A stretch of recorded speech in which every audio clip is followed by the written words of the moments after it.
tey nag dañoo ñëwoon fii jàkkaarloog askanu Wakhinane Nimzatt waaye tamit jàkkaarloog askanu Sénégal yépp gannaaw bi ñu yàlla dimbalee bi ñu tuggee ci élection yi ci bismillahi rahmaani rahim ba génnee ci alhamdulillahi rabbil alamina di sant di gërëm population Wakhinane Nimzatt yépp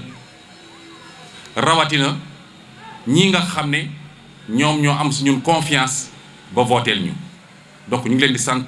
di leen gërëm waaye sant ak ngërëm googu it dañ koy jëmale ci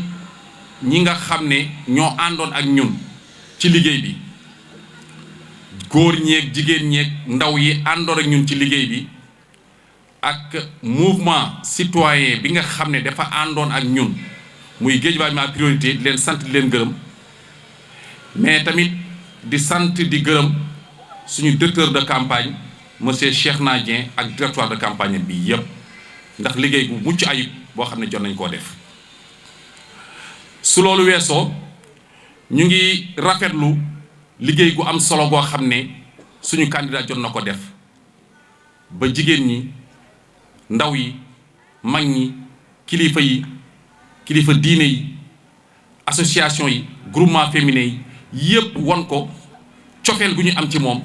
ba vooteel ko lu toll nii ci jege ni 2500 voix fii ci Wakhinane Nimzatt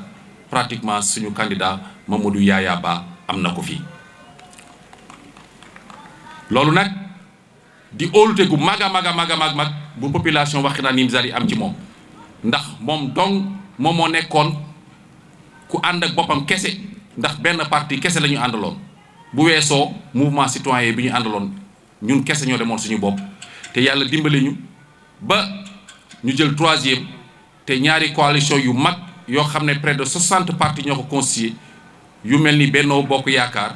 ak Yewwi Askan Wi waaye nag yàlla dimbali nañu tamit suturaal nañu ba ñu jiitu ay coalition yu mag coalition bu mel ni Wattu Sénégal nga xam ne Sénégal ñëpp xam nañ ko mu am tamit ay partis yu bari yoo xam ne ñoo ko constitué ak coalition Gëm Sa Bopp mi nga xam ne également ay moyens financiers ak ay partis yu bari ñoom ñoo ko constitué yàlla suturaal ñu dimbali ñu ba ñaari coalition yooyu ñu ñoo leen raw ñoo jël 3e ci liste yi waaye 3e boobu dafay mel ni premier ndax ñun dañu dem ak suñu bopp ñun kese wone suñu candidat muy doomu gox gi population Wakhinane Nimzatt yépp fépp fu mu dem feddali kóllëreem ak moom ne dañ ko moom la ñu wóolu moom la ñu yaakaar ba près de 2500 maanaam 4269 électeurs citoyens de Wakhinane Nimzatt jox ko confiance am donc tey ñun jàpp nañ ne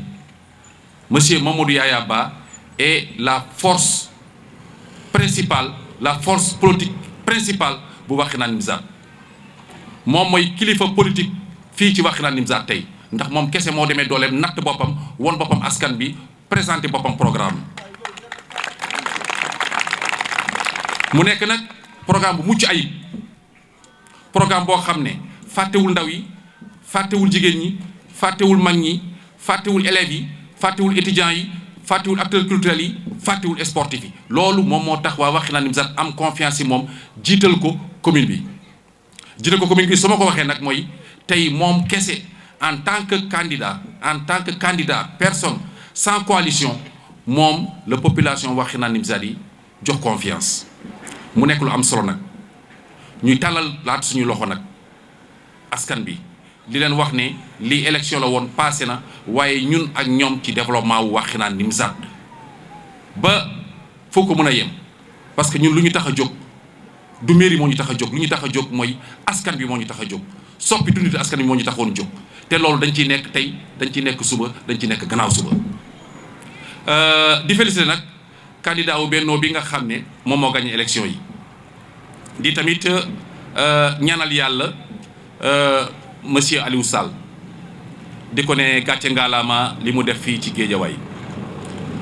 waaye tamit di féliciter Ahmed Aïdara di ko ñaanal yàlla yàlla yen gi oyof tool ba fu mu bëgg a eggal Guédiawaye mu eggal ko fa di sant tamit di gërëm ñi nga xam ne bokkoon nañ ci élection bi yëpp doon ay candidats ndax wax dëgg yàlla candidats yi élection bi jaar na ci yoon macha allah élection yi wax dëgg yàlla candidats yëpp dem nañ ci ak responsabilité dem nañ ci ak fulla dem nañ ci ak fayda dem nañ ci tamit si jàmm ak salaam wane ne ñoom Wakhinane Nimzatt kese moo leen tax a jóg donc candidats yëpp ñu ngi leen di féliciter di leen remercier bu baax a baax di tamit féliciter organisation wu élection yi naam amoon na quelques rëq-rëq waaye globalement ñun jàpp nañu ne élection yoo xam ne c'est des élections très bien organisées donc ñu ngi leen di féliciter ñoom it du ñu pare suñu kàddu te tàllalaat lañu suñu loxo ak askanu Wakhinane Nimzatt ndax ñoom ñoo ñu tax a jóg ñu ngi tàllalaat suñu loxo askanu Wakhinane Nimzatt di leen wax ne ñu ngi fii tey ñu ngi fii ëllëg ñu ngi fii gannaaw ëllëg jógewuñ fi ñu ngi seen wet ñoom ñoo ñu tax a jóg te ñoom la ñuy àndal incha allah ñu ngi terrain politique bi ci élection yi di ñëw incha allah dinañu gis ak développement bi nga xam ne moom la Wakhinane Nimzatt soxla dinañu si gis dinañu si dégg incha allahu rabbi ñu ngi leen di sant di leen gërëm. Nous tenons aujourd'hui à faire ce point de presse dans le cadre de communier avec la population de Wakhinane Nimzatt, mais aussi avec nos militants. Mesdames et messieurs, chère population de Wakhinane Nimzatt, à l'issue du scrutin du 23 janvier 2022, nous rendons grâce à Dieu qui nous a permis de dérouler une campagne électorale dans la sérénité et dans la paix. Nous tenons également à remercier très sincèrement la population de Wakhinane Nimzatt dans ses différentes composantes. Jeunes, femmes, personnes du troisième âge et toutes catégories socio-professionnelles pour la confiance accordée au candidat M. Mamadou Yaya Ba.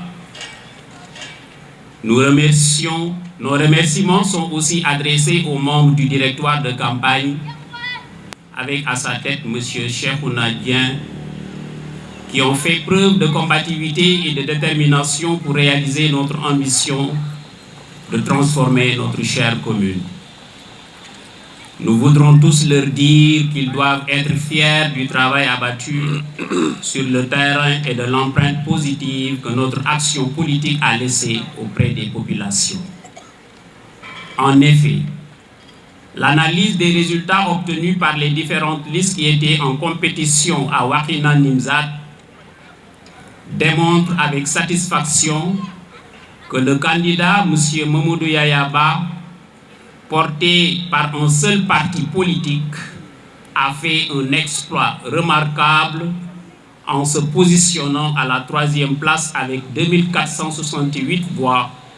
et 5 conseillers municipaux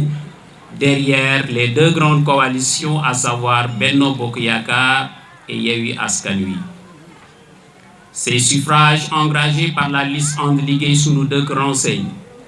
sur toute la crédibilité du candidat M. Mamadou Yaya Ba et sur la pertinence de son programme. Bénéficiant d'un grand capital sympathique chez les jeunes et chez les femmes,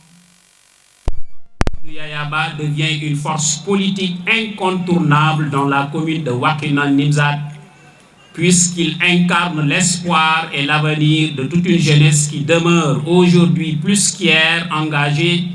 et mobilisés pour poursuivre le combat avec leur leader. Nous ne saurons terminer sans féliciter le candidat de Benno Bokk Yakaar pour sa victoire, mais aussi adresser nos encouragements au maire sortant, M. Alioune Sall, qui n'a pas démérité et qui peut être fier du bilan positif qu'il a légué à son successeur, Ahmed Aïdara, à qui nous souhaitons plein succès. Enfin, nous lançons un vibrant appel à la population de Wakhinane Nimzatt de maintenir la belle dynamique déjà enclenchée afin d'engager les futures batailles électorales. Mesdames et messieurs, merci de votre attention.